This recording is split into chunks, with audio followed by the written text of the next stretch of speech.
যে senior most যিনি হলেন তিনি অত্যন্ত বিতর্কিত বা দুর্নীতিগ্রস্ত বা রাষ্ট্রপতির যে সীমাহীন ক্ষমতা প্রধান বিচারপতি নিয়োগের ক্ষেত্রে এখন আছে আর্টিকেল 95-এ যে বাংলাদেশের যে কোনো নাগরিককে প্রধান বিচারপতি হিসেবে নিয়োগ দেওয়া যায় যদি তার প্রধান বিচারপতি হওয়ার জন্য যে অন্যান্য যোগ্যতা আছে সেগুলো সেখানে হাইকোর্ট ডিভিশন বা আপিলেট ডিভিশন বা অন্য কোনো ক্রাইটেরিয়া ওখানে কোনো কিছু উল্লেখ করে নাই। তো সেই জন্য সেটা আমাদেরই প্রস্তাব ছিল যে রাষ্ট্রপতি এখানে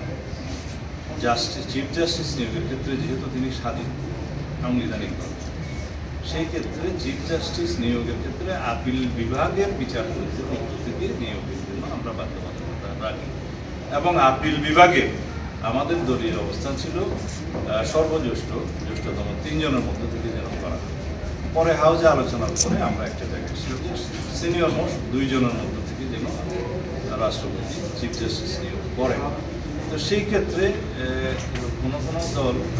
জানিয়ে বলেছেন কমিশনের অবস্থা ছিল যেন সিনিয়র মোস্ট জ্যেষ্ঠতম যিনি হবেন একজন তাকে যেন করেন। এখানে আমাদের কিছু অবজারভেশন ছিল যে আমাদের অতীত অভিজ্ঞতা বলে যে সিনিয়র মোস্ট যিনি হলেন তিনি অত্যন্ত বিতর্কিত বা দুর্নীতিগ্রস্ত বা এরকম অনেক বিচারপতি আমরা দেখেছি যে দেশে থাকতে পারে না বা অনেক এলিগেশন হয়েছে, কনভিক্টেড হয়েছে বিভিন্ন। তো সেই জন্য একটা বিধান ওখানে করা যে আর্টিকেল 96 অনুসারে যাদের বিরুদ্ধে সুপ্রিম জুডিশিয়াল কাউন্সিল বিভিন্ন রকমের অভিযোগ আছে এবং সেটা তদন্ত হবে তারা বাদ যাবে এবং সর্বজ্যেষ্ঠ 2 জনের মধ্যে থেকে হলে একটা অপশন থাকবে যে কোনো কারণে যদি 1 নম্বর ব্যক্তি বা সিনিয়র মোস্ট কোনো রকমের কোনো অবজারভেশন থাকে এটা ইন প্র্যাকটিস দেখা যায় তখন যাতে অ্যাটলিস্ট আরেকটা অপশন থাকে। এইটা অনেকেই মনে করেছেন যে এটা হয়তো রাজনৈতিকভাবে প্রভাবিত,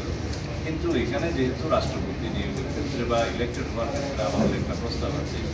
যে লোয়ার হাউসে বা আপার হাউসের বিপরীতে আপার হাউস সহ রাষ্ট্রপতি গোপন ভোটের মাধ্যমে স্বাধীনভাবে এমপিরা ভোট দিয়ে রাষ্ট্রপতি নির্বাচন করেন। তো সেই ক্ষেত্রে তো রাষ্ট্রপতি আগের রাষ্ট্রপতির মতো হবে না,